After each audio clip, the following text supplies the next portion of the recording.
Pues entonces empezamos entonces. Bueno, antes que nada yo como punto de partida de la conferencia y para tener claro de lo que vamos a hablar, voy a poner unas imágenes de Goya, de manera que, aunque es un pintor muy conocido, ya sabemos que todo el mundo que es un pintor muy conocido, pero yo quiero que lo tengamos presente porque hay una actuación de Goya que en realidad debería de llamar la atención más de lo que en realidad lo hace y que se debe a una serie de circunstancias que son peculiares y que vamos a estudiar a lo largo de esta charla.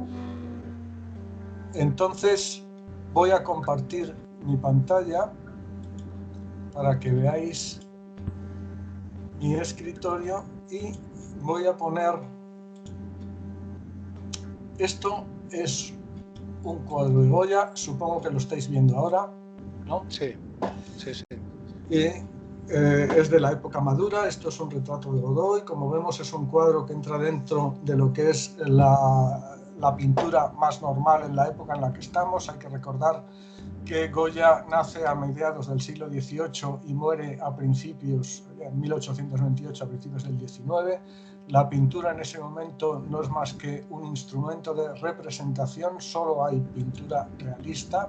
Este es otro cuadro de Goya, es un retrato de una actriz de su tiempo. Como vemos es un pintor excepcional, con unas calidades muy apreciables, pero que entra totalmente dentro de lo que era la pintura de ese momento. Esto es otro cuadro súper conocido de Goya, que todos habréis visto un montón de veces, en donde se puede apreciar la calidad del pintor, pero desde luego donde vemos que es todo una pintura que está totalmente dentro de los paradigmas de su época.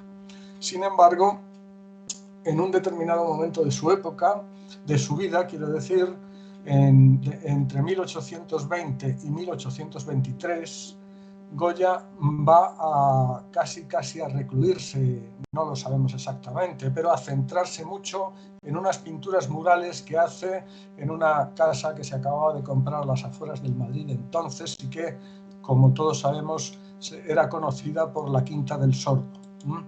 Ahí hace este tipo de pinturas, que como vemos es realmente una forma de hacer completamente diferente a lo que era su trabajo habitual.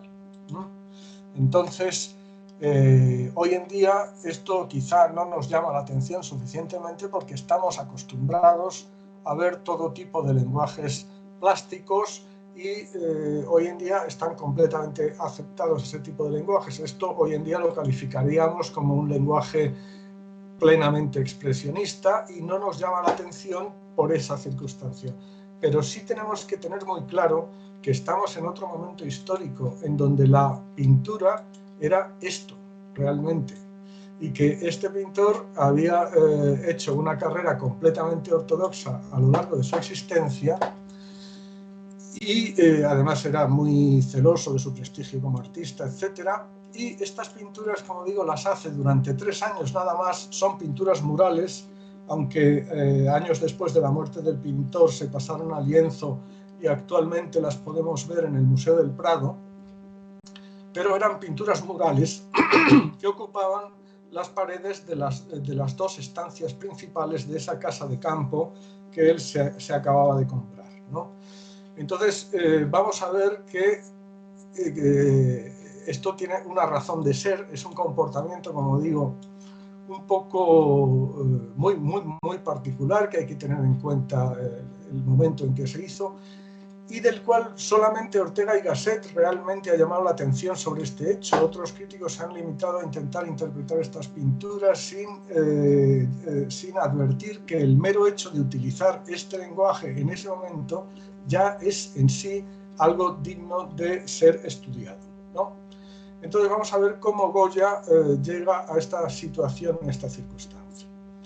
Entonces lo primero que tenemos que decir es que Goya, a lo largo de su vida, por una serie de circunstancias especiales, pues se vio en una situación en donde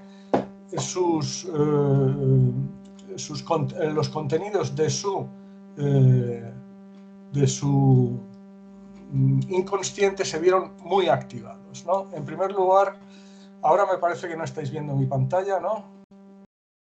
Vale, bueno. En primer lugar, hay que decir que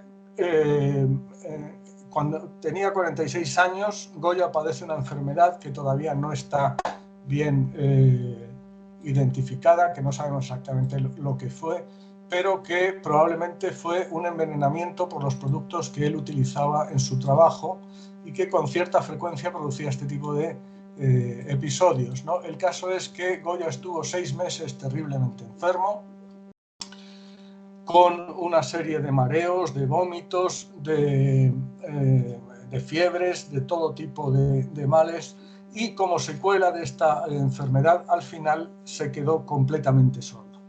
Eso ya es una circunstancia especial porque realmente la sordera, lógicamente, va a crear una serie de dificultades para relacionarse con el entorno, y qué duda cabe que aunque las dificultades que experimenta un sordo no son tan fuertes como las que experimenta, por ejemplo, un ciego, qué duda cabe que la sordera implica una mayor tendencia al aislamiento que el de una persona normal. Es decir, va a haber una parte de la energía psíquica del pintor que a partir de este momento va a tener mayor tendencia hacia la introversión. Curiosamente, en el mismo momento en que va superando la enfermedad y que tiene que afrontar la sordera, curiosamente, en ese momento Goya descubre una de las facetas de su arte que hasta ese momento no eran evidentes para él y que no llegan a ser evidentes muchas veces para otros artistas. A veces él lo cuenta en carta a un amigo, al vicedirector de la Academia de San Fernando de entonces, simplemente como que ha descubierto que cuando él trabaja al margen de los encargos oficiales, experimenta pues algo como muy satisfactorio, ¿no? Entonces él dice concretamente, voy a citar la carta, pero es muy conocida, se ha citado muchas veces, ¿no?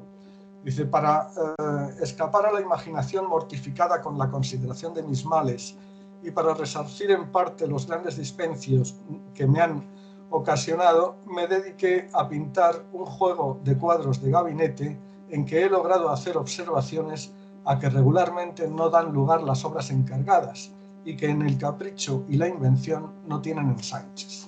Estas frases, que se han repetido ya muchas veces, se interpretan simplemente como que Goya descubre el placer de la pintura al margen de encargos oficiales, pero yo creo que eso es algo más. Ahí Goya descubre una cosa muy importante para el arte y que ha sido decisivo para el arte moderno, pero es que Goya lo descubre unos 100 años antes de que realmente estas posibilidades del arte queden de manera evidente para todo el conjunto de los artistas y de la sociedad, ¿no?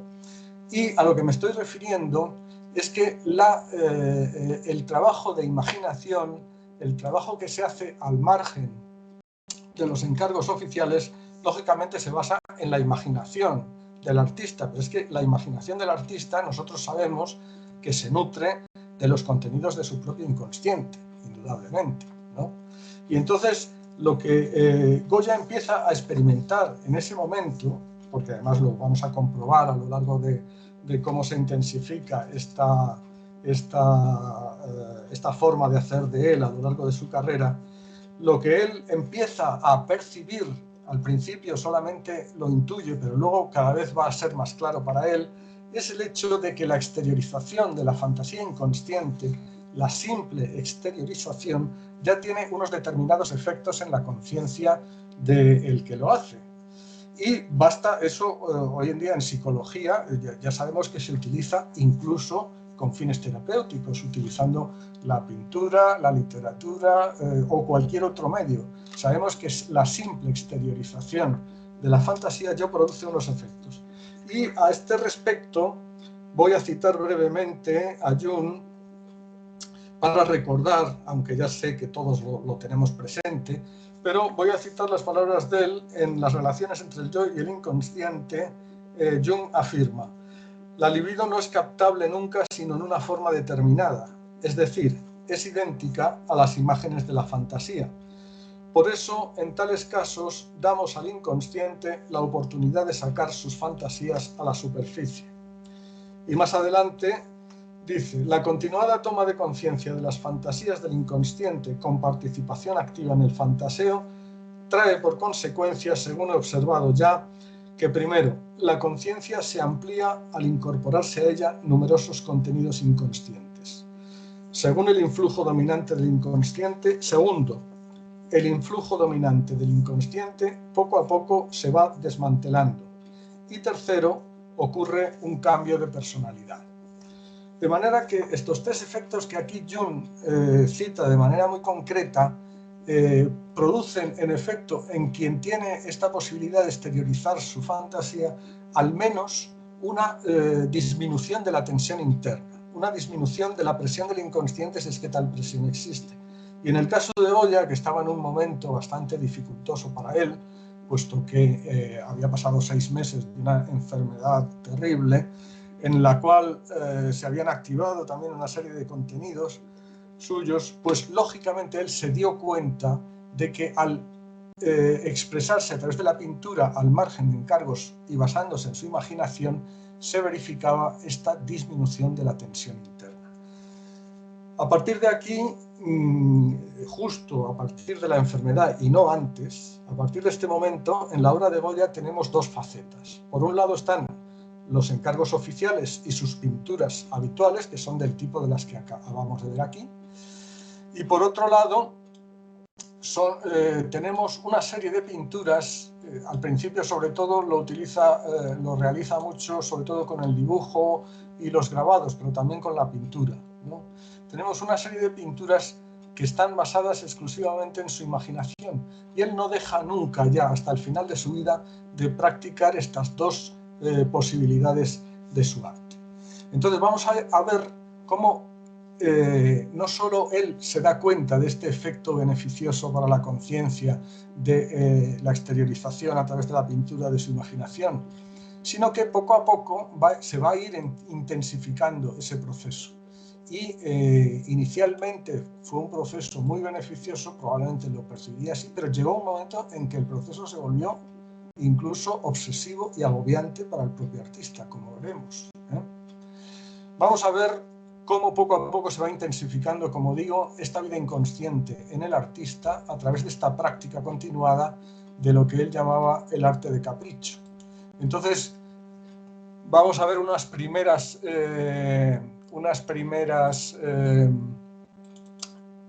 imágenes, sobre todo a partir de una colección de grabados que él publica en 1799. En ese momento él lleva 7 años solo y 7 años practicando además este tipo de arte que él va compaginando, porque él mantiene a lo largo de todos estos años una actividad profesional completamente normal. Pero al lado de este trabajo profesional tiene esta actividad. Aquí vemos esta colección de los caprichos, que es muy conocida, ¿no? Todos sabemos lo que es, pero tenemos que fijarnos en que realmente aquí hay una participación ya muy fuerte de su fantasía inconsciente. Es cierto que en esta colección de grabados hay muchos de ellos que están dedicados a hacer alguna crítica sobre los determinados aspectos de su sociedad, y etcétera. Pero hay otros que son exclusiva recreación de su fantasía inconsciente. Y esos son los que para nosotros van a ser más interesantes, desde luego. Entonces, pues vamos a ver en detalle algunos de esos grabados, pues para que un poco podamos iniciarnos en cómo está viviendo Goya esta vida nueva que él acaba de descubrir, porque no cabe duda de que al cabo de los años de ir practicando este arte, como él llamaba arte de capricho, él va adquiriendo la conciencia de que realmente hay una vida oculta en el fondo de la psique. Claro, no sabemos cómo lo entendía él, no sabemos cómo se referiría a ello, pero veamos que en este grabado, que es archiconocido, evidentemente este es un grabado muy conocido, que se llama El sueño de la razón produce monstruos, ¿no? Pero es un tanto ambivalente, a pesar de las apariencias, porque parece que en principio es un grabado que está en consonancia con las ideas ilustradas de su época, que ponían al pensamiento racional como uno de los valores máximos del hombre. Y en este grabado entonces Goya parece estar en perfecta consonancia, advirtiéndonos que cuando la conciencia se adormece puede surgir esta vida irracional que aquí está representada a través de este tipo de animales más o menos amenazadores, ¿no? Es evidente que aquí hay ya hay una conciencia de que tras la conciencia del yo está esta vida que puede surgir en ocasiones, ¿no? Pero digo que es ambivalente por una cosa, porque aunque en principio parece una advertencia y parece estar en consonancia con que el valor hay que otorgárselo a la racionalidad y a la conciencia, sin embargo aquí hay una cosa muy interesante. Si nos fijamos en esta esquina de aquí del grabado, esta especie de búho o de mochuelo, con esta garra, parece tenderle al pintor que está aquí adormecido en primer plano, parece tenderle este buril o este lápiz o esta pluma o esta caña, un instrumento que es semejante a estos que tiene aquí el pintor, que son los instrumentos que él utiliza para su trabajo. Es decir, de alguna manera él está diciendo que él ya es consciente de que su arte, en gran medida, se nutre de este mundo. Por un lado nos advierte contra él, pero por otro lado está diciendo que a pesar de todo, de ese mundo se nutre su arte también. De manera que él de alguna manera va teniendo conciencia de la importancia de esta vida que hay detrás de la conciencia y a la cual no sabemos cómo él se referiría, claro. Pero sí va teniendo conciencia de ello. Entonces vamos a pasar ahora a ver algunos otros para ver un poquito qué tipo de contenidos hay en el inconsciente de Goya y que se van proyectando a través de esta actividad suya. Gran número de estos grabados, o un importante porcentaje de ellos, están dedicados al tema de las brujas. Y evidentemente la bruja es un símbolo muy concreto y bastante conocido. La bruja es un símbolo evidente del aspecto negativo del arquetipo materno. Por ejemplo,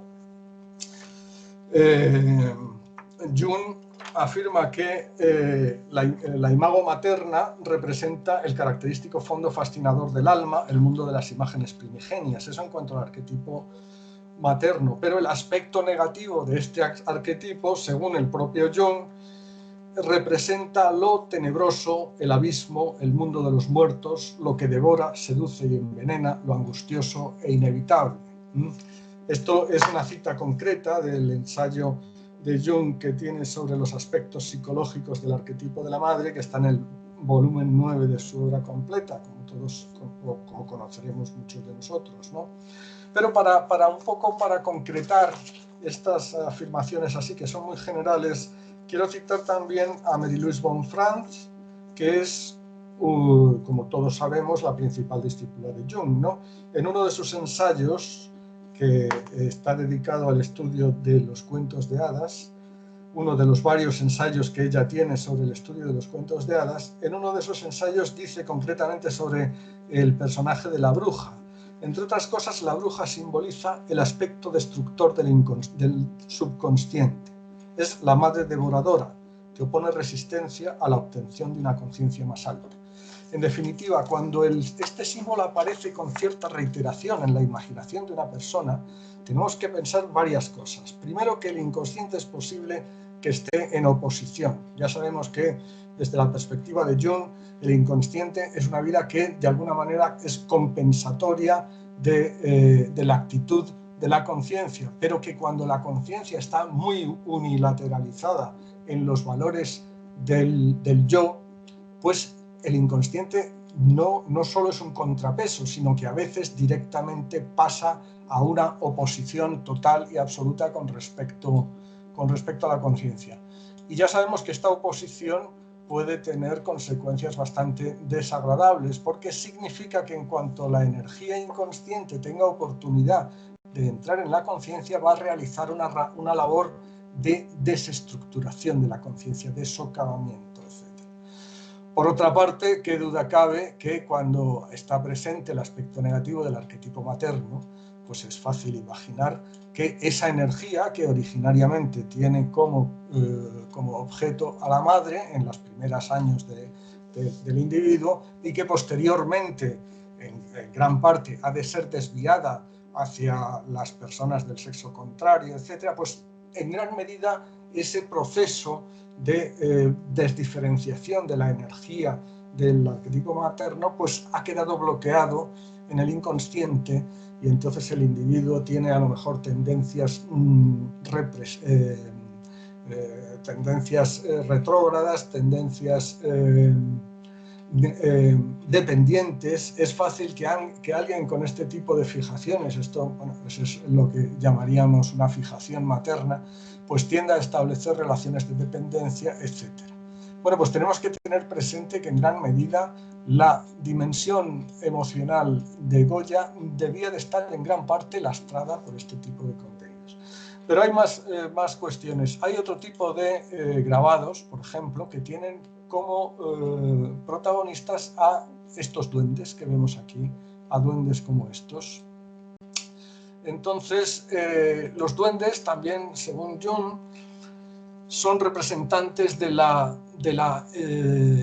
autonomía de la vida del inconsciente. A veces son símbolos de los propios complejos del individuo que actúan, pues eso, como duendes, apareciendo cuando menos se les espera y creando todo tipo de situaciones que pueden ser incluso embarazosas o desagradables para quien las padece, ¿no? En cualquier caso, están avisando de esta autonomía de la vida del inconsciente, de muchos de los contenidos del inconsciente con respecto a la voluntad del yo y con respecto a la conciencia y a la vida consciente. En este caso, este que tenemos aquí delante, creo que lo estáis viendo perfectamente, pues tienen estos duendes, tienen un evidente carácter oral, ¿no? Veamos esta boca de aquí, de este duendecillo, que es un tanto amenazadora por estos dientes que tiene aquí, tiene un vaso en la mano, este otro está chupando no sabemos qué con otro vaso, este otro también tiene aquí otro vaso, es decir, tiene un carácter oral y además todo el interior parece que tiene esta ventana por aquí que indudablemente es como si tiene cierta forma de boca, parece que estamos en el interior de una boca, ¿no?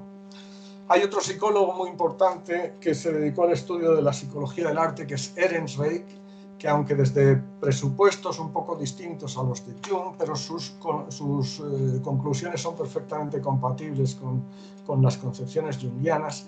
Y para este psicólogo, cuando se realiza un proceso de introversión en cualquier proceso creativo, se pasa por distintos niveles. Y uno de los primeros niveles de introversión de la energía tiene carácter oral. Aquí estamos claramente en lo que podríamos llamar un nivel oral de la imaginería poemagógica, si queremos hablar en términos de Ehrenreich, o de la imaginación inconsciente, del inconsciente, ¿no? Pero en cualquier caso lo que sí está claro es que parece que estos duendes también nos están diciendo una cosa. Esta gran mano, evidentemente, se puede interpretar como que es otro reflejo de la activación del inconsciente. La mano es la herramienta que nos permite mayor capacidad de acción y de transformación sobre la realidad que nos rodea, ¿no? Y en cuanto que esa mano ha adquirido proporciones exageradas, pues evidentemente está hablando de una enorme capacidad, de una enorme disposición a actuar, es decir, de una activación indudable de este sector inconsciente. También hay que tener en cuenta a la hora de interpretar este grabado y esta mano prodigiosa, ¿no? Pues alguna fantasía que en cierto modo sea semejante, y podemos citar una que Jung habla de ella en Símbolos de Transformación, que es una de las imaginaciones de la paciente,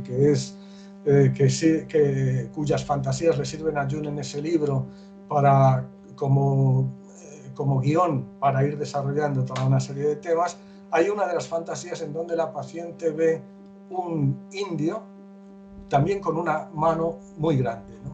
Jung la interpreta exactamente en ese sentido. Es una figura que está activada, que ha adquirido mucha importancia dentro del inconsciente de la persona. Aquí, por tanto, vemos que realmente la propia imaginación del artista está evidenciando que esos contenidos interiores se están activando probablemente por una práctica continuada y por un recrearse en ese fondo inconsciente de la persona. Aquí tenemos otro igual, muy interesante, sobre todo por las leyendas, la leyenda que tiene este grabado, ¿no? Las leyendas de Goya no son títulos que el pintor pusiera sobre sus creaciones, sino que parece ser que el pintor las repasaba una vez hechas, una vez terminadas, el pintor las repasaba y simplemente reaccionaba ante ellas. Es decir, no les ponía título, sino que simplemente reaccionaba como si fuesen personajes ajenos totalmente a él. Y esa actitud es incluso también probable. Primero, es característica de todo individuo con un desarrollo importante de la intuición, como sabemos. Y en segundo lugar, es probable que contribuyera también a que continuara produciéndose esa activación del inconsciente. En este grabado en concreto la leyenda dice: despacha que despierten. Es decir, apresúrate que se van a despertar. Es como si los duendecillos estos tuvieran conciencia de que realmente están trabajando en la sombra, de que pertenecen al mundo del inconsciente, al mundo que está más allá de la vida consciente, al mundo que se activa cuando la conciencia se adormece, ¿no? Aquí tenemos otro grabado que también es significativo en ese mismo sentido, puesto que vemos aquí ahora son contenidos que tienen un aspecto cadavérico, que están levantando incluso una losa. ¿Qué duda cabe de que representan prácticamente muertos que se están despertando? Desde un punto de vista simbólico, pues yo creo que es evidente que están representando a contenidos muy reprimidos en el inconsciente del pintor y que por esta práctica continuada pues se están activando, activándose quizás contenidos que hacía tiempo que el pintor había reprimido y olvidado en su inconsciente. Este también es interesantísimo por la leyenda. La leyenda dice: si amanece, nos vamos, ¿no? Y uno casi pues se sorprende porque esta frase tiene una interpretación evidente desde nuestro punto de vista. Es decir, si la luz de la conciencia llega hasta nosotros, desaparecemos como sombra de la personalidad y aspecto negativo de ella, ¿no? Casi nos sorprende entonces la gran intuición que lógicamente tenía Goya, que como vemos, ya sabemos que el aspecto introvertido de la intuición es la función que pone en contacto a la conciencia con los contenidos del inconsciente. En efecto, es evidente que aquí ya fluyen de una manera muy natural los contenidos y la conciencia, como estamos viendo en todos estos grabados, ¿no? Finalmente, de esta colección vamos a ver solo uno que corrobora una de las cosas que hemos dicho sobre la situación de Goya en estos años, ¿no? Aquí tenemos algo que si no supiéramos nada de todas estas cuestiones, nos podría parecer una anodina crítica del matrimonio, ¿no? Pero en realidad nosotros sabemos que esto es mucho más. El personaje masculino representa a la conciencia y al yo del artista, mientras que la mujer es un símbolo evidente del ánima. Entonces aquí ya nos están hablando, aquí el ánima es representante de la vida inconsciente, evidentemente. Aquí ya nos está hablando de que hay oposición entre conciencia e inconsciente. El inconsciente ha pasado a la oposición. Por otra parte, Goya, que era una persona muy voluntariosa, que todo lo había conseguido a base del esfuerzo del yo, pues lógicamente todos aquellos aspectos y problemáticas de su personalidad que no dependían de su voluntad debían de resultarle extraordinariamente molestos, porque lo que a él le hubiera gustado es poder resolverlo todo a base del esfuerzo de la voluntad. Pero eso puede convertirse en un inconveniente precisamente cuando resulta que hay aspectos del inconsciente que requieren ser tratados de alguna manera, ¿no? Bueno, y con esto vamos a abandonar esta colección de grabados, que es una de las más conocidas de Goya, como todos sabemos, pero y que nos habla ya de que realmente esta actividad de Goya, complementaria de su trabajo oficial, pues está reflejando muchas de las características de su personalidad inconsciente y además está activando esa región de su psique, ¿no? En este momento Goya está en la plenitud de su vida, ¿no? Él está casado, tiene un hijo, tuvo muchos hijos, pero se le murieron antes de llegar a la edad adulta, se morían todos pues casi recién nacidos, pero por fin tuvo uno que llegó a la edad adulta, uno solo le sobrevivió. El caso es que ahí está casado, tiene un hijo que ya está alcanzando la edad adulta, él ha alcanzado la cima de su profesión, puesto que es ya miembro de número de la Academia de Bellas Artes de San Fernando, es primer pintor de cámara de la corte del rey, es un miembro respetado entre los ambientes progresistas de su época, porque hay que decir que Goya se identificaba con los ambientes ilustrados y con el talante reformador de los ilustrados, y además estaba muy bien considerado entre ellos. Realmente hay documentos en donde habla, por ejemplo, Jovellanos, habla del propio Goya, también Bernardo de Iriarte, y hablan de él, y ahí percibimos que Goya ha sido capaz de influir en sus concepciones artísticas sobre ellos y, al contrario, ha asimilado todas las concepciones de los ilustrados, porque Goya se rebelaba ante toda autoridad irracional. Y ya sabemos que los ilustrados también eran contrarios a toda irracionalidad, estaban empeñados en la renovación de la sociedad española y en la modernización de la sociedad española, y con eso Goya se identificaba sinceramente. Hay que decir claramente que Goya no es un intelectual, era un hombre muy vital y nunca quiso dar al pensamiento, se resistió durante años, quizás al final de su vida dio un poquito más de importancia a esa función que ya sabemos que dentro de las 4 funciones de la conciencia, según la teoría junguiana, pues es una de esas 4 funciones. Y por tanto Goya es, desde este punto de vista, desde la tipología junguiana, lo podemos clasificar de una manera muy clara. La función superior de Goya era lo que Jung llama el pensamiento extravertido, es decir, es un individuo que acepta todos los postulados de la conciencia colectiva de su época, de la conciencia colectiva del sector social con el que él se identifica. Es decir, él va aceptando todos los postulados de la sociedad ilustrada. Y al lado de esa función superior está la intuición. La intuición es una de las funciones más desarrolladas en Goya. El aspecto introvertido, pues lo acabamos de comprobar.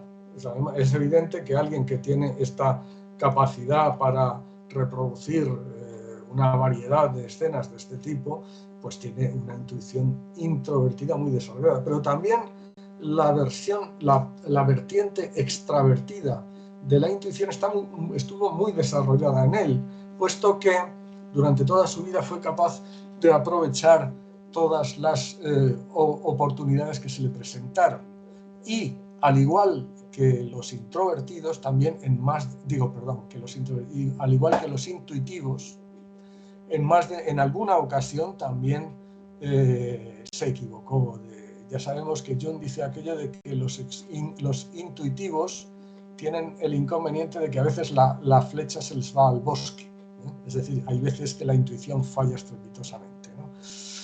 Y eso también le pasó a Goya, dicho sea de paso. Entonces, como digo, está en un momento de plenitud, tanto profesionalmente como personalmente como socialmente. Sin embargo, las circunstancias de Goya van a cambiar notablemente al cabo de unos años. Durante todos estos años podemos decir que prácticamente se mantiene en unas circunstancias parecidas a las que acabamos de ver. Digamos, visto desde fuera, es un hombre con cierta plenitud, con una plenitud importante en todos los terrenos de su existencia, y quizás solamente la sordera supuso para él pues algo más que una molestia, ¿no? Probablemente era un problema, pero en cualquier caso era un hombre que estuvo durante todos estos años, como ya digo, en una situación muy favorable. Pero en 1808 ya sabemos que estalla la Guerra de Independencia y las circunstancias van a variar completamente para él cuando acabe la guerra. En primer lugar, él durante la guerra pierde a su mujer, que siempre fue un apoyo importante en su vida. En segundo lugar, los amigos de él, que eran todos, pertenecían al sector progresista de la sociedad. Ya sabemos que tras la Guerra de Independencia el sector progresista se hizo un tanto sospechoso porque había sido partidario de las innovaciones que podían haber traído los franceses, y la mayor parte de ese sector se tuvo que exilar en Francia. De manera que desde el punto de vista social también Goya está mucho más aislado en ese momento. Desde el punto de vista personal también resulta que también está en un momento mucho menos favorable que antes. En esa época, en la época de la posguerra, después de la Guerra de Independencia, pues Goya vivía en la calle Valverde, aquí en Madrid, en un edificio, en una planta en concreto, y en otra planta vivía su hijo, que ya estaba casado, y su nuera. El caso es que parece que las relaciones con la familia de su hijo y con su hijo no eran muy buenas, no, eran regulares. Él, por su parte, ya digo que se había quedado viudo, pero parece que había iniciado una relación con una mujer más joven que él, que era una pariente lejana de su nuera. Se llamaba Leocadia Zorrilla Galarza, y era una mujer tan independiente y tan enérgica como el propio Goya, de manera que la relación entre ellos también parece que era un tanto turbulenta, tenía periodos de felicidad y periodos de conflicto. De manera que su vida personal parece que está marcada por dificultades también. Desde el punto de vista social ya hemos dicho que está completamente aislado, ya no tiene los círculos en los que se movía antes, pero es que desde el punto de vista profesional también las circunstancias son ahora mucho peores para él, porque ya las modas también cambian en arte, ya no es un pintor tan solicitado como antaño, ahora había pasado a ser a estar más de moda otro tipo de pintura que él no practicaba para nada, que era una pintura de corte más neoclásico, que a él no le interesaba. Al propio rey tampoco le gustaba mucho la pintura de Goya, y ya sabemos que Fernando VII era partidario de un absolutismo total y radical, y por tanto tampoco le gustaría mucho el talante de Goya, que era más bien progresista, lo que hoy llamaríamos progresista, ¿no? Y el caso es que desde Palacio tampoco le iban a llegar demasiados encargos, muy poquitos, en estos años casi ninguno, aunque él seguía teniendo su puesto de primer pintor de cámara del rey y seguía cobrando un sueldo al cual renunció, por cierto, durante la Guerra de Independencia, mientras estuvo el rey francés en el trono. Entonces, como vemos, todo parece que se ha puesto en contra de este hombre. Pero además tenemos unos datos documentales que pueden ser muy valiosos para saber cómo se podía sentir o cómo se pudo sentir Goya durante estos años, hasta qué punto estas circunstancias adversas aumentan. Y no olvidemos que además que ya llevaba muchos años sordo, completamente sordo. Si además de sordo ahora era viejo y un poco achacoso, y con toda esta problemática tenemos que pensar que su sentimiento de aislamiento era mucho mayor. Es probable que ahora se sintiese aislado. Entonces, a este respecto tenemos un testimonio muy interesante, porque es de una persona que le visitaba, que era el embajador de Suecia. El embajador de Suecia era admirador de Goya como artista. De hecho, había comprado varios ejemplares de la colección de los Caprichos y los había introducido en Suecia. Es decir, en Suecia Goya fue conocido en aquellos años por esta persona, que además era amigo de él y que le visitaba de vez en cuando, ¿no? Entonces, tras una de estas visitas, estamos en los años de posguerra, ya estamos ya en este momento desagradable para Goya. Tras una de estas visitas, el embajador sueco escribe en su diario la siguiente frase: Goya está viviendo con estrechez, lo cual es también atribuible a su curioso estado mental y a sus caprichos. Más adelante afirma que la nuera le trata muy mal, llegando a negarle lo necesario. Evidentemente este testimonio primero nos corrobora que las relaciones con su familia no eran buenas y que por tanto la situación no era agradable para él, lo cual aumentaría su aislamiento. Pero por otro lado nos habla de una cosa un tanto curiosa, ¿no? Habla de un curioso estado mental, concretamente, pero como no especifica nada más, no podemos saber exactamente a lo que se refiere. Pero sí es cierto que indica que había un comportamiento que de alguna manera llamaba la atención en algún sentido. Si ahora, como vamos a ver algunas de las obras que Goya hizo en estos años, y vamos a ver cómo ahí se refleja que esta actividad de lo inconsciente que hemos ya detectado en los años anteriores se ha vuelto en estos años mucho más intensa, mucho más angustiosa y mucho más dificultosa para el propio artista. Podemos pensar que entre este mayor aislamiento y la presión del inconsciente adquiere mayor importancia, y en determinados momentos yo estoy convencido de que llegó a ser agobiante para Goya. Aunque también hay que decir con toda claridad que Goya nunca sufrió ningún episodio que pudiéramos calificar de psicótico o algo, ningún brote psicótico ni cosas de este estilo, porque eso hubiera llamado la atención muchísimo más y entonces nos hubieran llegado noticias. No nos ha llegado nada de eso.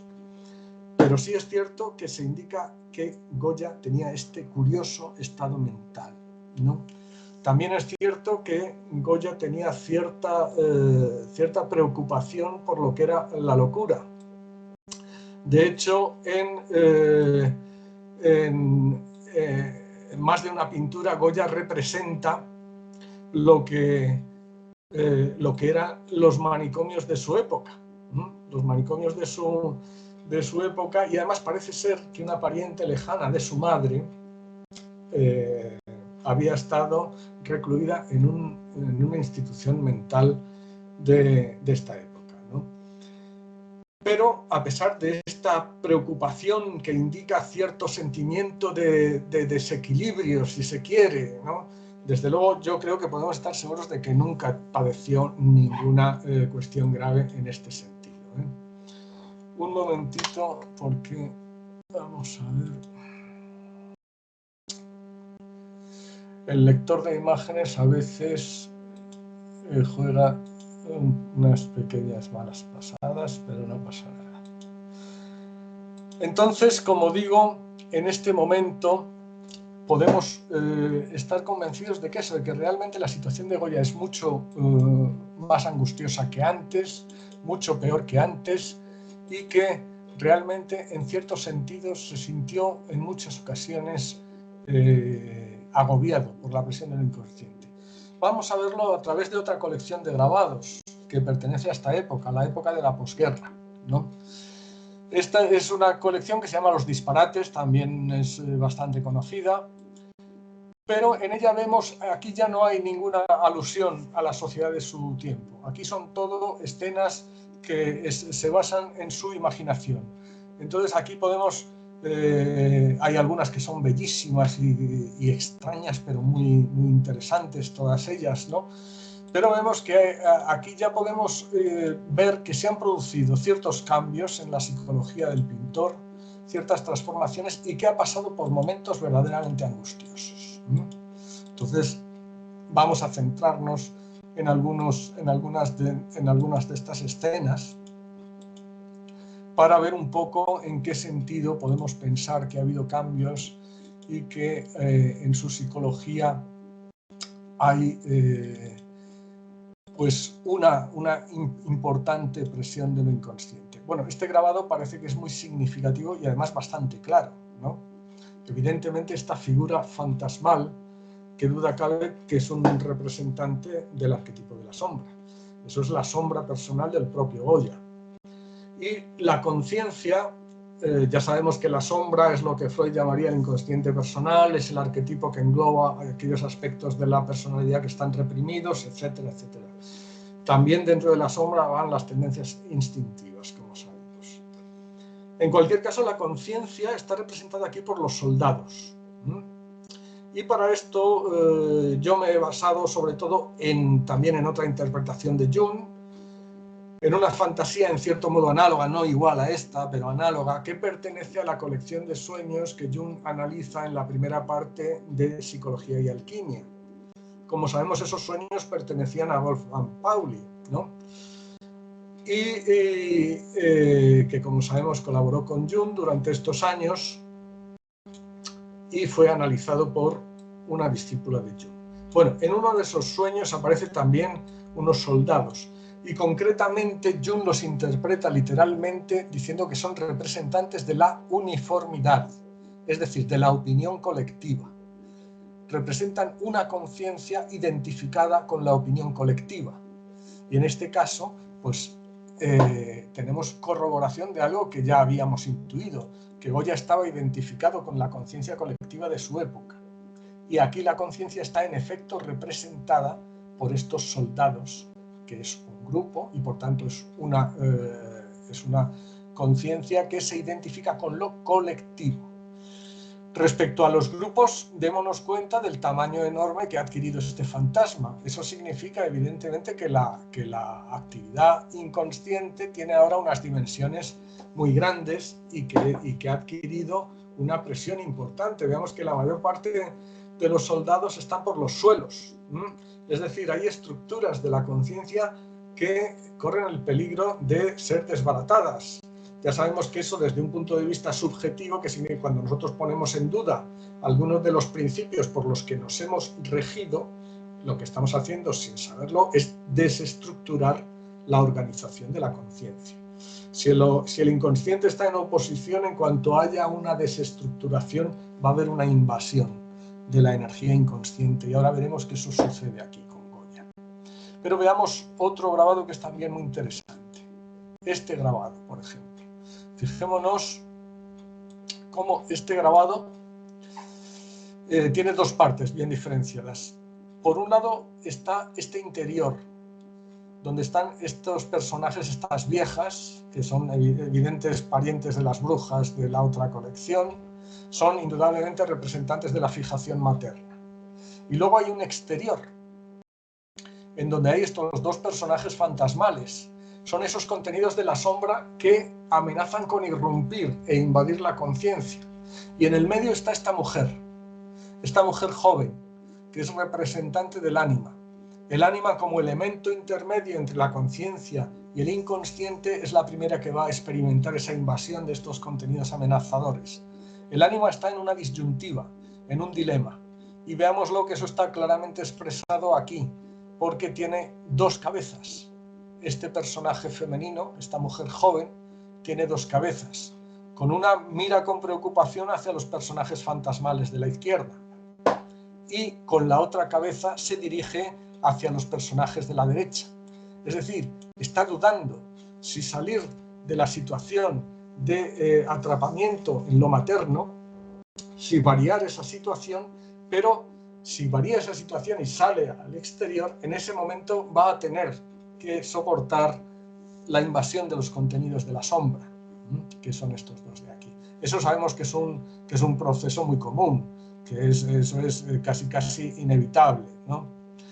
El hecho es que el regreso a la situación interior, cuando se ha iniciado un cambio, es ya prácticamente imposible, ¿no? Y si en efecto Goya había iniciado esa relación con ese hipotética ama de llaves, que era una mujer más joven que él, es evidente que había cambiado algunos de los planteamientos en lo que se refiere a su dimensión del eros, a su dimensión relacional, no solo al instinto sexual en sí, sino a su forma de relacionarse con el sexo contrario y en general de relacionarse con el mundo exterior. Pero veamos aquí otro grabado que ya pertenece a una etapa más angustiosa. Ese ánima que antes estaba en la disyuntiva si terminar de salir y correr el riesgo de verse invadida por los contenidos de la sombra, o permanecer todavía en la situación de la fijación materna, parece que se ha decidido a salir, pero está pasando por un momento angustioso. Ese ánima está ahora a merced de un instinto desbocado, de un instinto fuera de control. Estamos en el momento quizá más angustioso de toda la crisis, ¿no? Además, veamos que eso queda corroborado por estos personajes del fondo, estas especies de ratas gigantescas que aparecen aquí al fondo. Las ratas como animales que viven en la oscuridad y en la penumbra y en las zonas ocultas del entorno humano, pues evidentemente son representantes de fuerzas instintivas de carácter inconsciente, ¿no? Y veamos que aquí una de ellas está devorando a otra figura de mujer. Evidentemente está realizando lo que podríamos decir es un ataque oral de la energía inconsciente hacia la estructura del yo, ¿no? Hay más grabados que se refieren a esto, pero bueno, vamos a pasar a otro, que es este, porque aquí este grabado es evidente que es una nueva versión de otro que ya hemos visto. Si recordamos aquí, pues recordamos este grabado habíamos dicho que expresaba la situación de oposición entre conciencia e inconsciente. En los años todavía felices de la vida de Goya, en 1799.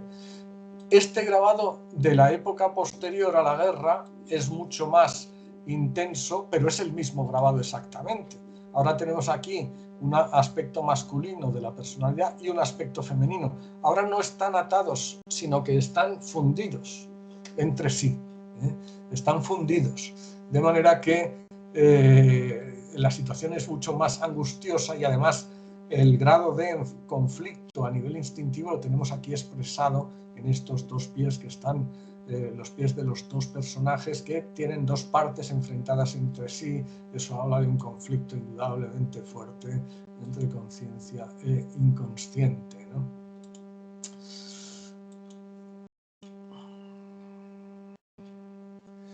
De manera que vemos que aquí la situación, tanto por lo que vemos de la obra de Goya como por los datos documentales que tenemos, parece que la situación se ha hecho mucho más negativa, muy angustiosa.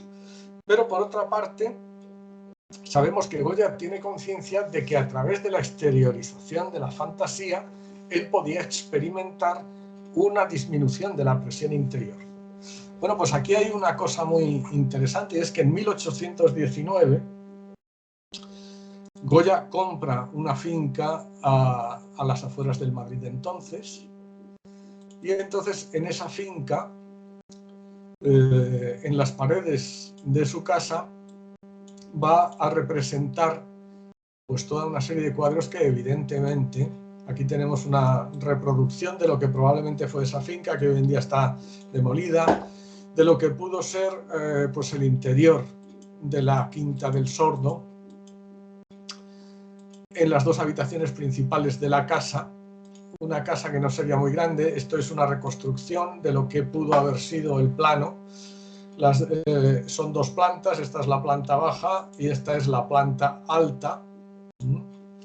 Entonces, estas dos habitaciones principales de la casa son las que recibieron las pinturas negras, lo que conocemos como pinturas negras, y que eran pinturas murales, aunque hoy en día están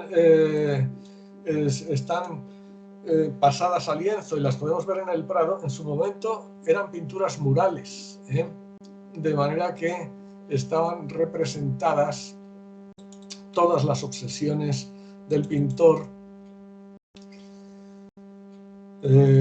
Vamos a ver, esto es una representación también de lo que es una representación ideal, porque realmente no sabemos de qué color eran las paredes de la casa y los techos, pero podemos hacernos una idea de lo que era una habitación de estas, con todas estas pinturas en su interior.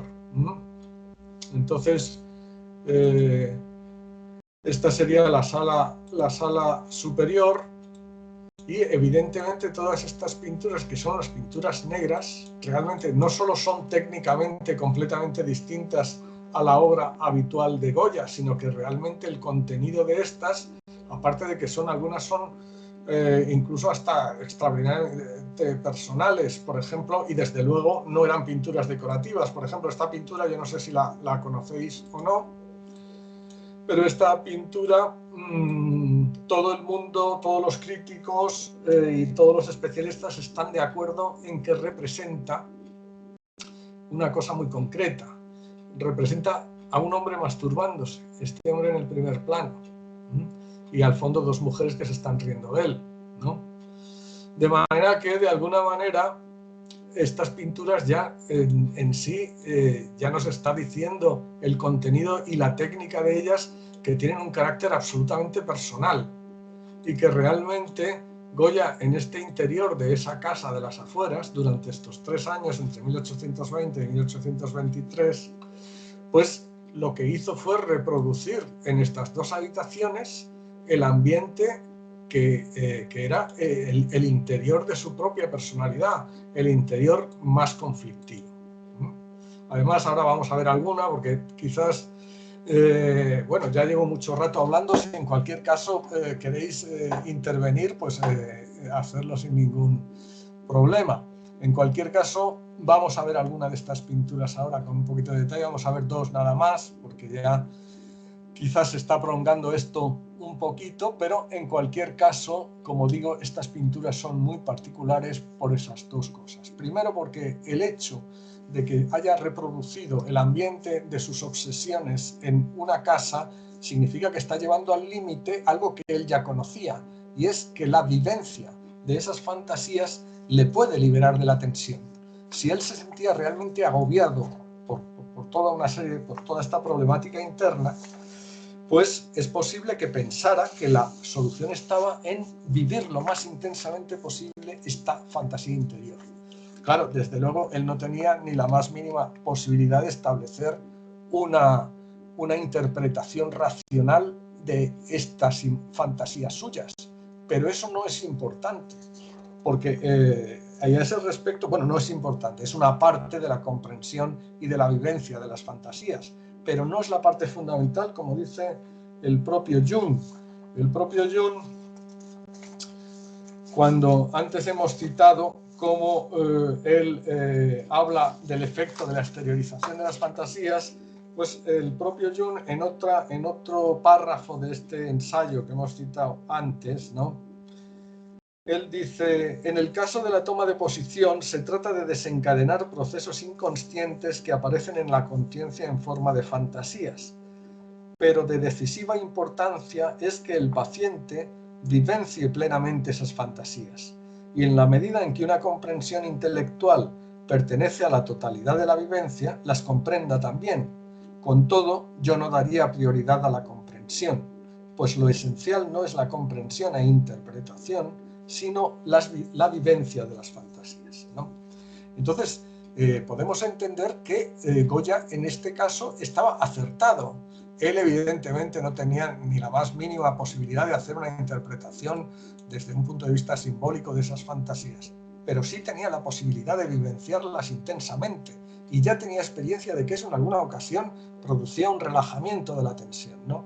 Es posible que él pensara que viviéndolas de esta manera se podía librar de esa tensión. Entonces vamos a ver algunas, así muy rápidamente, porque quizá ya llevamos mucho tiempo hablando. Vamos a ver esta, que es muy interesante, porque como vemos es un mural en donde hay un paisaje donde no hay atisbo de vegetación por ninguna parte, es decir, estamos en el mundo de los muertos. Los personajes evidentemente son bastante tétricos, etc., ¿no? Es, por tanto, el inconsciente. Fijémonos en esta fila de personajes que sigue casi hasta el infinito, ¿no? Estamos en el inconsciente colectivo. Entonces, en primer plano tenemos este grupo de cantores pueblerinos, podríamos decir, porque son personajes del estamento más bajo de su sociedad, por las vestimentas y por las apariencias, ¿no?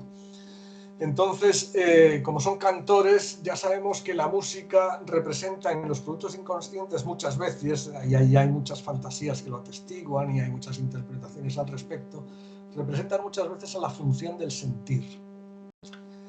Ya sabemos que es una de las 4 funciones de la conciencia según la tipología junguiana.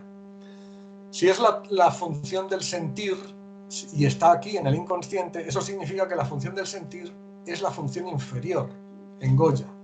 En Goya esta función del sentir es la función inferior.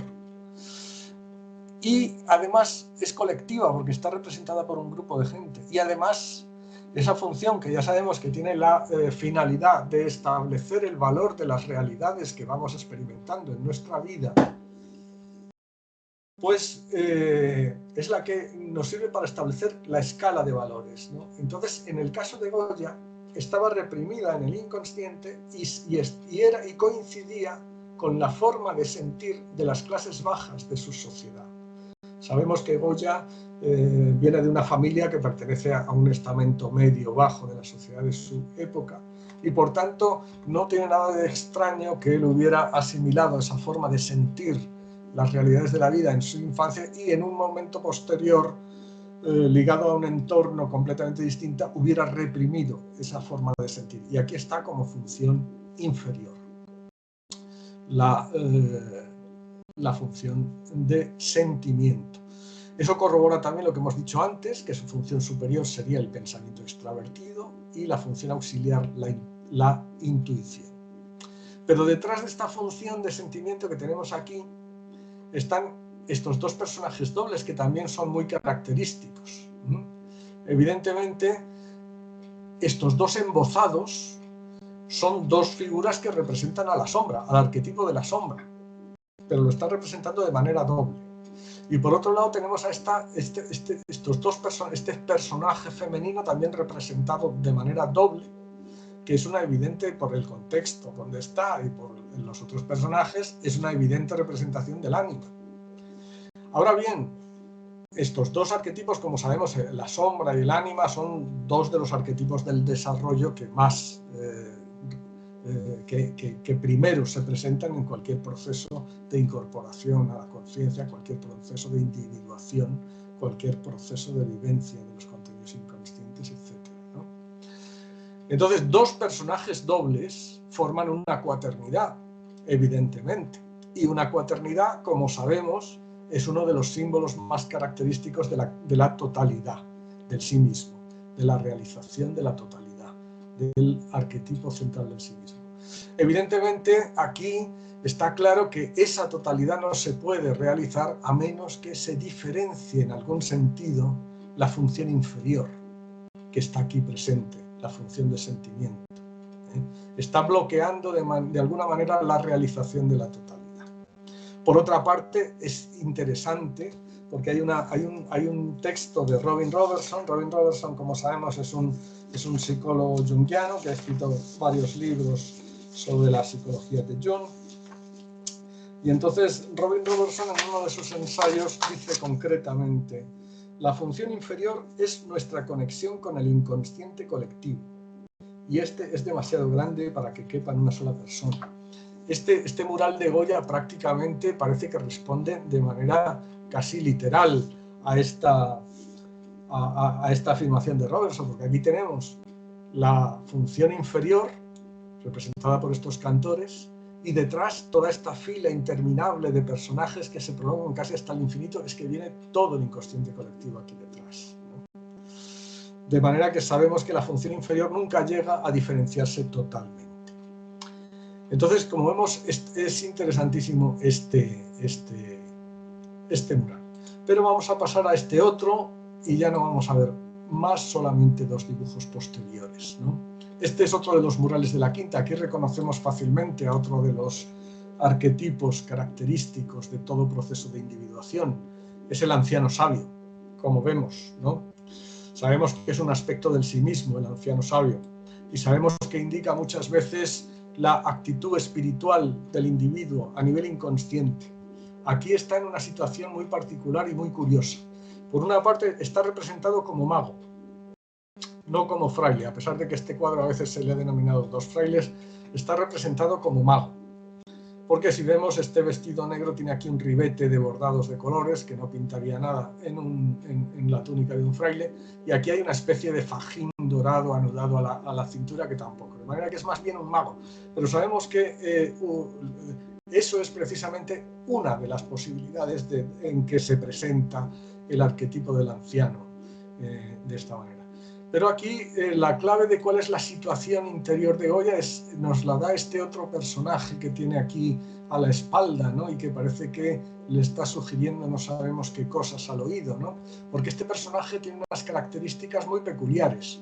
Fijémonos, arcos supraciliares muy marcados, nariz chata y muy ancha, la boca muy grande y grandes orejas, enormes orejas. También la mano es muy grande y casi parece una zarpa. Es decir, es una figura humana, pero está próxima a lo animal, es animaloide en cierto sentido, de manera que está representando la dimensión animal del hombre, es decir, el instinto.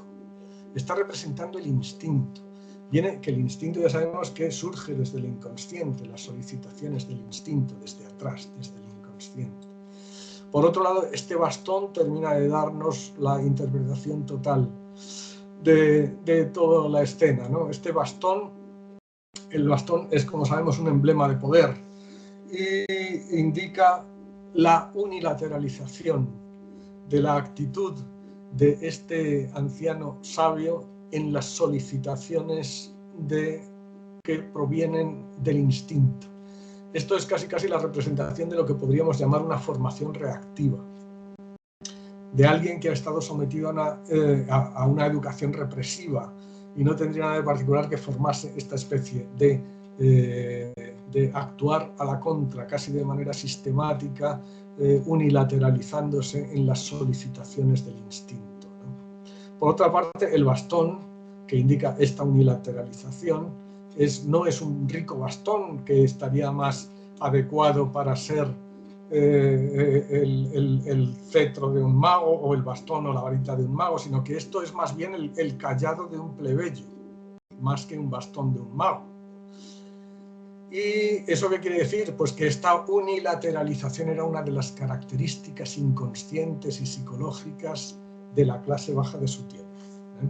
Y si hacemos caso de lo que dice Jung, pues ya sabemos que Jung afirma en reiteradas ocasiones que cuando una fantasía adquiere carácter muy arquetípico, muchas veces lo que eso nos está indicando es que es una constante o una cualidad común a toda la sociedad a la que pertenece el individuo que tiene esa fantasía, ¿no? Entonces aquí podemos ver que esto es algo que está en el inconsciente de Goya, es una actitud digamos, de reacción ante una actitud contraria de represión del instinto y que actúa. Por otra parte, eso explicaría también la fama de colérico que siempre tuvo Goya y de ser un hombre muy impulsivo también. Bueno, pues hasta aquí no vamos a ver más porque ya, como digo, creo que nos estamos prolongando mucho, me estoy prolongando mucho en eso, pero sí quiero que veamos cuál fue el resultado de esta experiencia de la Quinta del Sordo, que indudablemente es una experiencia muy particular, es una experiencia muy concreta y muy extraña para el momento en que se dio, porque hay que tener presente que hoy en día pues, hay todo tipo de actuaciones artísticas y no tendría, pero es que realmente esto en el momento en que se hizo realmente pues tiene un carácter bastante extraño. Vamos a ver qué pasó en 1823. Se restaura el absolutismo después de los 3 años de trienio liberal establecidos por Riego. Hay una represión importante contra todas las personas más o menos partidarias de los constitucionalistas, ¿no?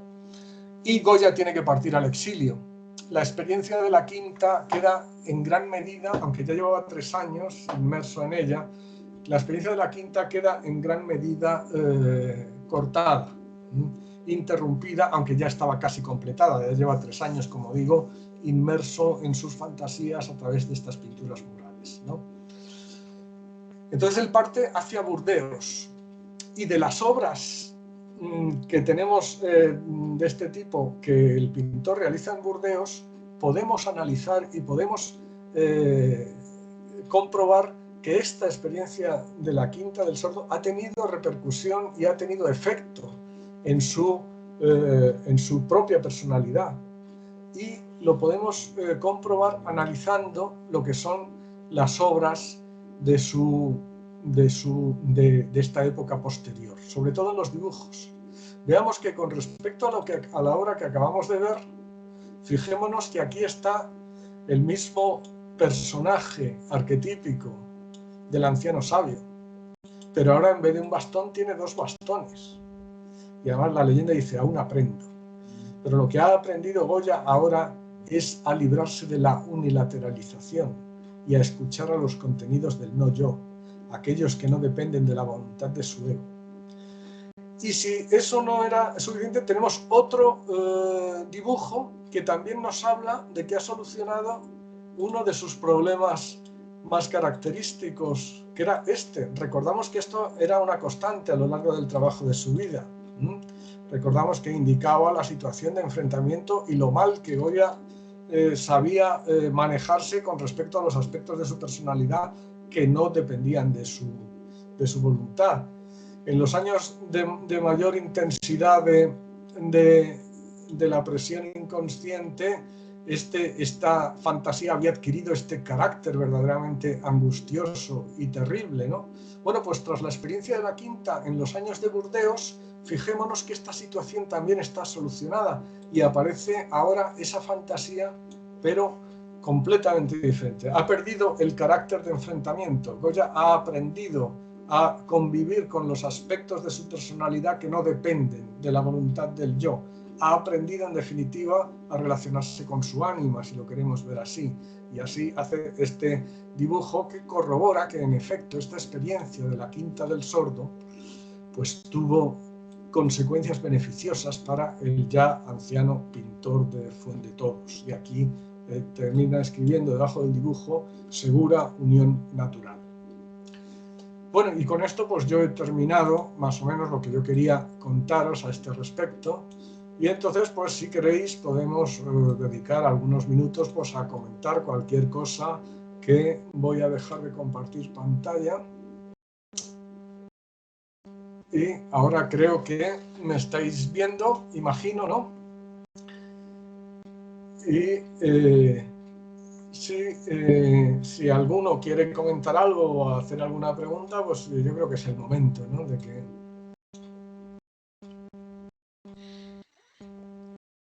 Bueno, quería preguntarte si puedes dar el nombre del psicólogo que has mencionado cuando has hablado de que el proceso de interiorización pasaba por una fase primero oral. No he podido apuntar el nombre de esa persona y sí que me gustaría... Sí, se llama Ehrenzweig, Anton Ehrenzweig. Espera, te lo voy a escribir. Sí, lo puedes escribir ahí en el chat y lo vemos todos. Sí, porque lo tengo por aquí. A ver si lo tengo por aquí.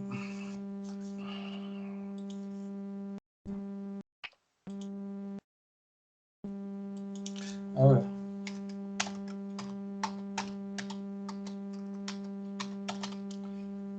Ehrenzweig. A ver. ¿Lo habéis recibido? Ese es el nombre. Me parece que no me equivoco. Es un nombre es un ensayista austriaco que murió a principios de los años 60 del pasado siglo XX. Pero para mí sus estudios de psicología del arte siguen teniendo vigencia, aunque ya te digo que están hechos desde una perspectiva no estrictamente junguiana, sino más bien bastante... Por ejemplo, él habla muchas veces de los estudios de Melania Klein, por ejemplo, los tomos en consideración, pero también habla de Jung en algún caso, aunque él no es junguiano exactamente, pero sus conclusiones son perfectamente trasladables a las concepciones junguianas. No hay ninguna contradicción importante. El libro al que me refiero, donde el más interesante de este hombre, se llama El orden oculto del arte. Vale. El orden oculto del arte. Y como ya digo, es muy interesante. La única, quizás, traslación o traducción, si queremos, que hay que hacer de las observaciones de este personaje es que él, cuando habla de los ataques que desestructuran la conciencia, él dice que son ataques que provienen del superego. Claro, está hablando en términos freudianos, evidentemente, ¿no? Pero, sin embargo, detecta que y no es capaz de explicar por qué sucede eso. pero detecta que estos ataques del superego, a partir de determinado nivel, en todos los procesos creativos aparecen simbolizados por una mujer, lo cual no encajaría en absoluto con una instancia masculina paterna como sería el superego, ¿no? Sin embargo, eso encaja perfectamente si nosotros pensamos que estos ataques provienen del inconsciente representado por el ánima, evidentemente. Para él hay dos tipos de ataque: el ataque oral, que es más superficial y produce sentimientos de castración, y hay otro ataque más peligroso, que es el ataque anal, y que produce sentimientos de muerte. Todo eso lo podemos encontrar también en las pinturas negras. No me he querido extender en ello porque es que ya hubiera sido un poquito pesado, ¿no?, por decirlo así. Pero es muy interesante porque lo podemos ver incluso en las pinturas negras, esas dos facetas del ataque oral del inconsciente y del ataque anal del inconsciente, y la representación. Bueno, las pinturas negras son interesantísimas, y pues si me lo permitís, antes de que acabemos, no me resisto a enseñaros el libro que yo publiqué sobre las pinturas negras. No sé si lo estáis viendo porque no me veo yo. No. Tienes que compartir pantalla primero. No, es que lo estoy enseñando a cámara, ¿eh? ¿A mí me veis o no? No. Ah, bueno, pues entonces comparto pantalla y os lo enseño a través de internet. Ahora sí estáis viendo mi pantalla, me parece. Sí. Bueno, Sí. pues este es el libro, esta es la segunda edición del libro, que está disponible en Amazon. La primera está agotada, estaba disponible en la Casa del Libro, pero es una edición que ya está agotada, y ahora mismo es este es el libro, que se llama Goya y las pinturas negras desde la psicología de Jung. Este es un libro del cual yo estoy particularmente satisfecho, porque realmente era una de mis de mis aspiraciones, casi podríamos decir, el llegar a analizar y comprender de una manera rigurosa las pinturas negras de Ellensway. Lo que no sé es por qué no me veis a mí. Uy, perdona. Claro, ¿cómo me vais a ver si no le he dado a la cámara? Ahora creo que sí. ¿Sabes lo que pasa? Que a veces aparece la imagen de alguno de nosotros, sí, hasta que no hables un rato largo, no entiende el sistema que eres tú el que tienes que aparecer. Ya. Pues aquí me parece que sigue sin, porque ahora sí que he dado el icono de la cámara, indudablemente. A ver. Dale. Está ahora, bueno, sí, ¿por qué ha pero tardado tanto en aparecer? Ahora sí que aparezco, ¿no? Claro, lo que pasa es que como he hablado yo un poco, parece que ha cogido mi cara. Hasta que no hables tú un rato más largo, a lo mejor no apareces tú como el principal, ¿vale? Bueno, pues nada, lo que os estaba diciendo, a mí concretamente las pinturas negras siempre me han parecido una obra interesantísima, y luego con los años, pues después de muchos años, porque claro, yo, si he de decir la verdad, yo he metido 20 años analizando obras de Goya, y hay algunos grabados y algunas obras que realmente me costaron bastante trabajo, pero creo haber hecho un análisis bastante riguroso sobre el tema, y la verdad estoy satisfecho de ese trabajo, ¿no?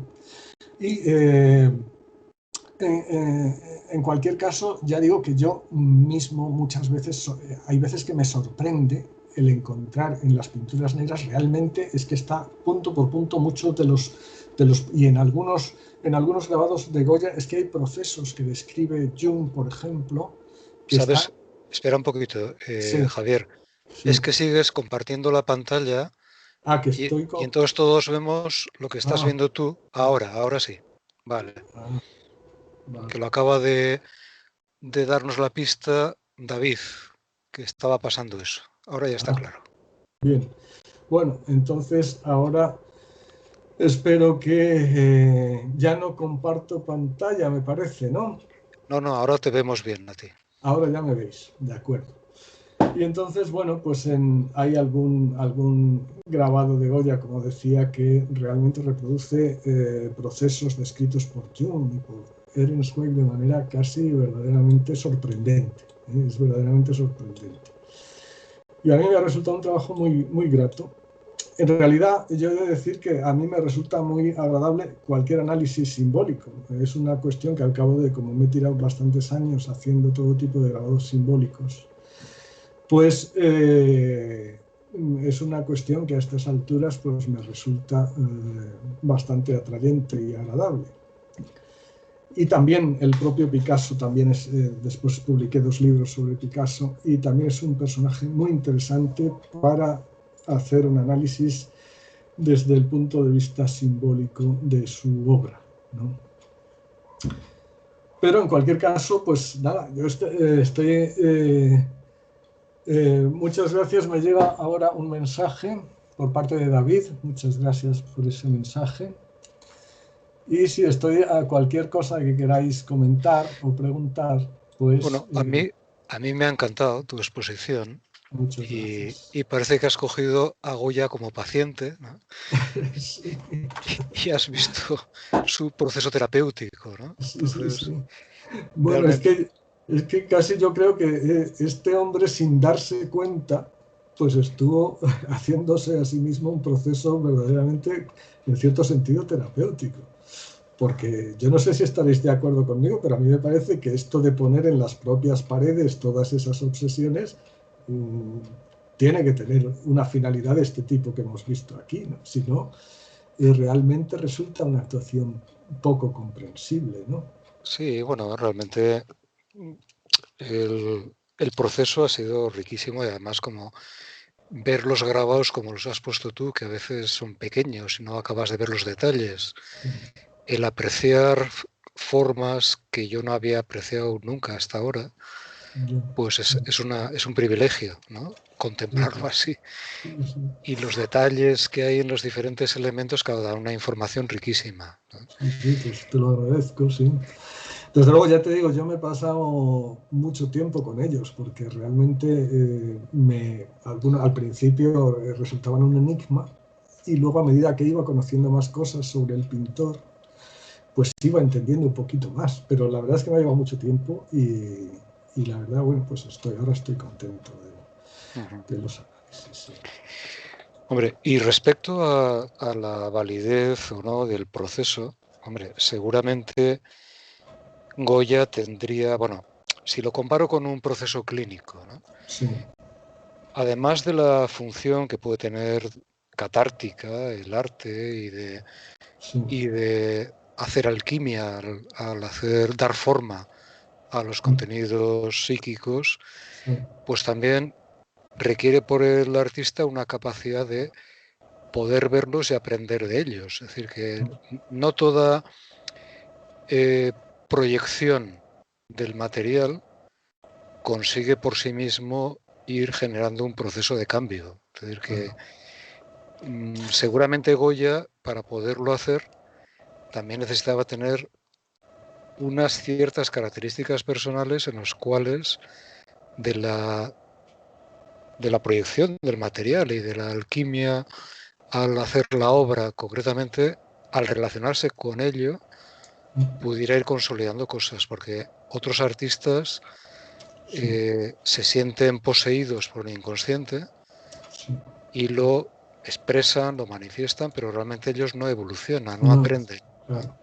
Claro, pero es que yo creo que el problema, claro, yo también he observado eso, por ejemplo, en los artistas modernos, evidentemente. Es que eso pasa en los artistas modernos. Al fin y al cabo, es que ya esa práctica en el arte moderno se ha convertido en un producto que sin necesidad de que tenga una repercusión en el propio artista, ya tiene una aceptación en el mundo exterior y hasta un pago. Uh-huh. Entonces, digamos que se ha perdido esa necesidad. Ya no se hace por necesidad, sino por actividad profesional. Mientras que Goya es al contrario, nunca hizo ese arte por actividad profesional porque de ese arte no le pagaba a nadie. Uh-huh. Y hacía otro tipo de arte como actividad profesional. Y si hizo con tanto interés evidentemente es que tenía un interés personal, porque no tenía ningún reconocimiento público, y eso es lo que faltan los artistas de hoy, claro, al fin y al cabo. Sin embargo, hay alguno en donde sí se produce esa transformación, y en concreto me acuerdo ahora mismo de Picasso, porque Picasso, cuando hizo Las señoritas de Aviñón, le pasó algo parecido, empezó a descubrir este efecto, porque le cuenta a Malraux muchos años después, dice, ese fue mi primera pintura exorcismo. Habla de pintura de exorcismo, o sea que en ese momento también le resultó una liberación de algo, ¿no? O sea que él también, y luego seguramente, como habla de mi primera pintura, eso es que hizo más, ¿no? Con esa intención. Y por tanto, probablemente en ese caso, pues sí que hay cierta transformación, ¿no? Pero desde luego, hoy en día, es que además el arte ya está tan enloquecido, hoy en día realmente el arte moderno, que muchas veces casi se vomitan las fantasías interiores y no se asimilan en absoluto, claro. Sí, sí. No, era por precisar un poquito que realmente solamente la expresión, darle forma a los contenidos, no es suficiente para que haya un cambio, ¿no? Que realmente al ponerlos, porque yo me hacía la pregunta, bueno, al final Goya con esto consiguió algo, pero cuando has puesto los dibujos de Burdeos, dices, bueno, ahí sí que parece que hay una integración. Sí. Perfecto. Pero pues me alegro mucho porque por cualquier personaje que haciendo un trabajo doloroso, ¿no? Porque hay expresiones en su obra que reflejan esa angustia y ese dolor, pero se ha metido ahí, parece que ha sido valiente, ha estado metido en la vorágine de relacionarse con su inconsciente, y parece que le ha servido, ¿no? Eso es un gusto, ¿no? Aparte de toda la producción artística en sí, que también es una maravilla, y que muchos de esos grabados te pueden servir para ejemplificar muchas cosas, es decir, que los puedes tomar como ejemplos de dinamismos y, bueno, aparte de eso, de que sean artísticos y que pueden ser utilizados para entender cosas, pues que es un gusto que veas que un artista evoluciona, ¿no? Claro. Sí, eso también da mucha... Sí, además es que en los dibujos de Burdeos se ven incluso, por ejemplo, hay alguno donde aparecen los cantores que hemos visto, aparecen cantando, pero ya no tienen un aspecto tétrico. Y yo lo interpreto como que de alguna manera empezó a diferenciar la función de sentimiento, y es posible que, porque claro, la función de sentimiento, aunque establece valores, pero también está relacionada de alguna manera, por lo menos algún aspecto de la función de sentimiento, en mi opinión, está relacionada de alguna manera con la forma de relacionarte afectivamente con tus semejantes, ¿no? Y ahí pudo tener importancia la relación de Goya con la hija pequeña de Leocadia Weiss, que parece que tenía un trato como de mucha ternura con una niña pequeña, y es posible que eso le sirviera también para diferenciar en alguna medida la función de sentimiento, pienso yo. A ver, recibo aquí otro mensaje, perdona, pero se me ha ido, no lo veo. ¿Dónde está el mensaje? No he podido leer tu mensaje, perdona. Abre en la pantalla, verás que a la izquierda tienes un icono que es como una especie de bocadillo de texto. Si lo aprietas ahí, verás que aparece todo el chat en tu pantalla. Sí. A ver, te comparto mi pantalla en un momento y así lo ves, ¿vale? Vale. Mira, aquí abajo, aquí, si le das a este bocadillo, se te abre el chat, ¿vale? Y así ves todos los mensajes. Aquí lo tengo. Gracias. Tienes razón, sí. A ver, leo. Si en definitiva el interés era personal del pintor, en lo personal nunca había visto esa pintura donde está integrado lo masculino y lo femenino, y si es impresionante que al final lo logra. Yo pensaba que no, que quedaba en sus primeros cuadros y obsesiones. Excelente trabajo. Muchas gracias por tu comentario, Uriel. Y, en efecto, el hecho de que se pueda comprobar a través de los dibujos posteriores que en efecto ha tenido un efecto en su personalidad, pues realmente es algo que nos sirve para valorar el tipo de experiencia que fue realmente, y para valorar esta persona que realmente se sumergió con mucha intensidad en su propia fantasía, como decía Miquel hace un momento, ¿no? Vale, pues gracias por vuestros comentarios. Y bueno, pues si hay algún tema más que os parezca interesante y que podamos charlar o hablar de ello.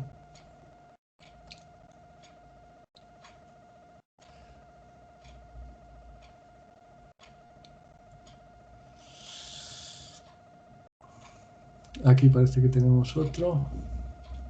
De Isabel, muchas gracias por la fantástica exposición que nos rica de televisión. Vale, pues muchas gracias, Isabel, por tu comentario también.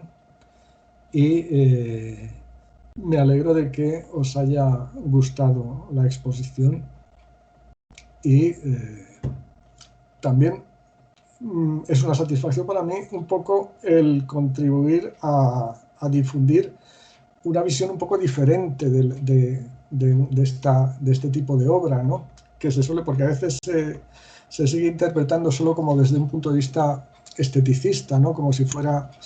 Y yo creo que es importante también que tiene otro sentido también, ¿no? Ah, el perro semihundido. Hola, Isabel también. Bueno, pues el perro semihundido es una pintura muy interesante. Es una de las últimas pinturas que hace Goya en la Quinta del Sordo, y concretamente, si quieres la vemos en un momento. Ahora os voy a... Entonces es una pintura muy interesante, aunque es posible que esté inacabada. Es posible que la pintura del perro esté inacabada, pero aquí la tengo, un momentito. Voy a compartir otra vez pantalla con vosotros.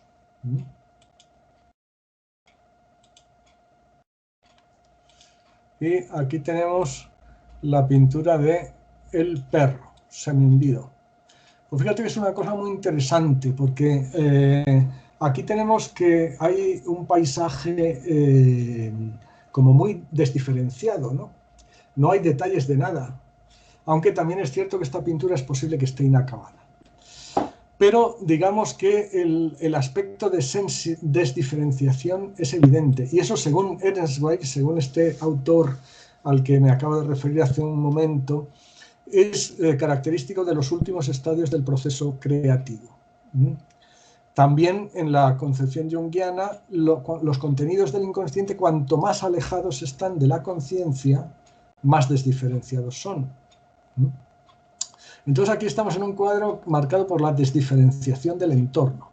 En la parte de arriba tenemos, gracias Nelly, me llega ahora otro comentario, gracias por tu mensaje. En la parte de arriba tenemos la representación del espíritu, ¿no? La parte relacionada con el aire, con el cielo, con el aspecto elevado de la personalidad. Y la parte de abajo es la tierra, lo materno, lo material, lo instintivo.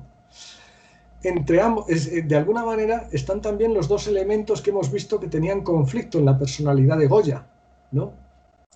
Es lo materno, por una parte, lo instintivo, y el no yo y el ánima y lo espiritual por otra. Y entre medias surge este elemento conciliador.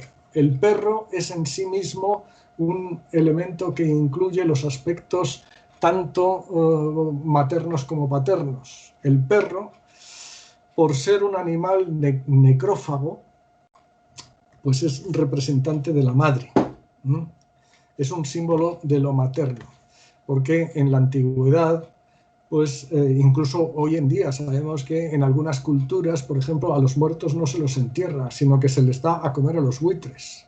Y nosotros podemos pensar, bueno, qué salvajada. Bueno, en realidad lo que se está haciendo es devolverlos a la madre para que se reincorporen a la naturaleza a través de un proceso de la propia naturaleza. El perro es un animal necrófago y como tal es representante de esa capacidad del inconsciente, de lo materno y de la naturaleza en general para asimilar todo. Y si es materno, también al mismo tiempo el perro, fijémonos que está saliendo a la vez, es la madre y el hijo que sale de la madre. El perro está saliendo de la tierra, de lo materno, ¿no? Es a la vez la madre y el hijo. Es el elemento conciliador de los dos aspectos que están en conflicto en Goya, y a la vez es representante de la etapa incluso inicial conflictiva. Es lo que Ehrenswey llama el último símbolo característico del proceso creativo cuando aparece la solución del problema. Es una pintura que tiene que pertenecer ya a los últimos momentos del proceso y de la experiencia de Goya. De manera que espero haberte satisfecho tu curiosidad por esta pintura, aunque he improvisado ahora una interpretación que tengo hecha desde hace ya mucho tiempo, pero que no la he repetido ahora de memoria, vamos, sin haberla repasado. Es una imagen muy interesante, desde luego. Y a mí me resulta atractiva. A mí es un cuadro que me gusta muchísimo, la del perro. Pues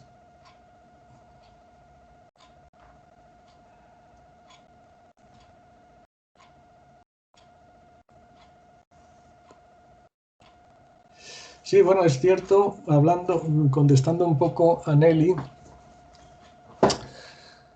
que en su mensaje habla de que realmente hay veces que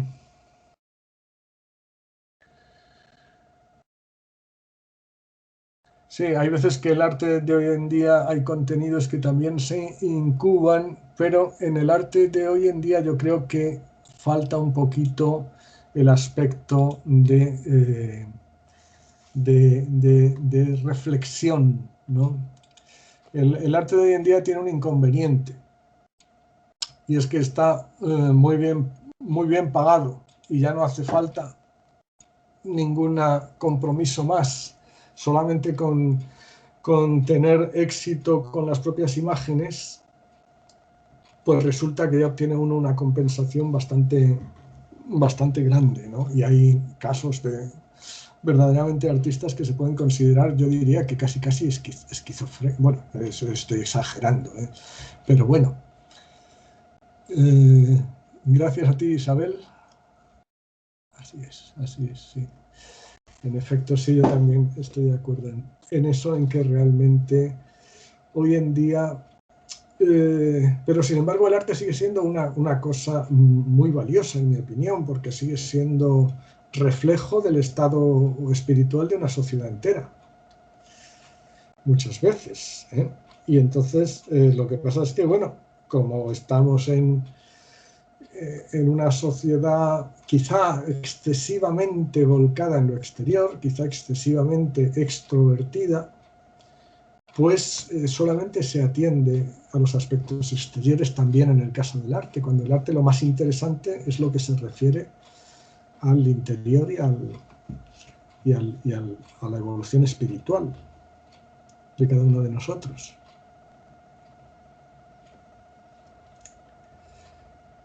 Pues si tenéis alguna cuestión más.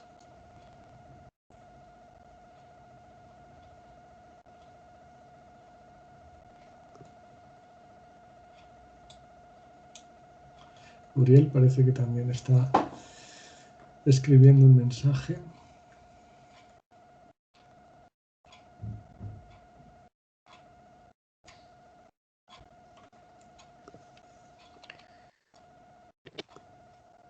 Podéis hablarlo también, si queréis, en vez de escribir los mensajes. Claro. Vale, pues gracias a ti, Uriel, también muchas gracias por tu asistencia.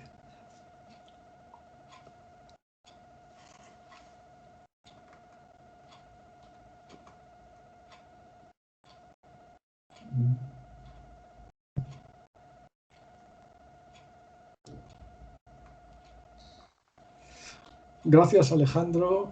Espero que te guste la grabación cuando la veas.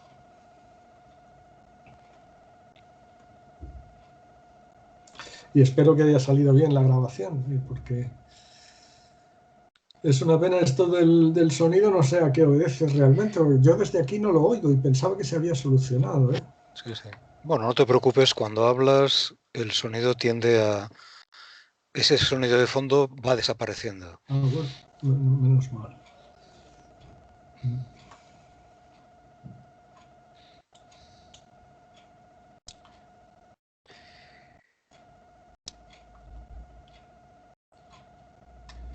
Vale, pues Bueno, entonces, cuando sí, quieras, igual podemos parar y sí, ya pararé la grabación y vale, dentro de más o menos 5 o 10 minutos estará disponible ya para quien quiera.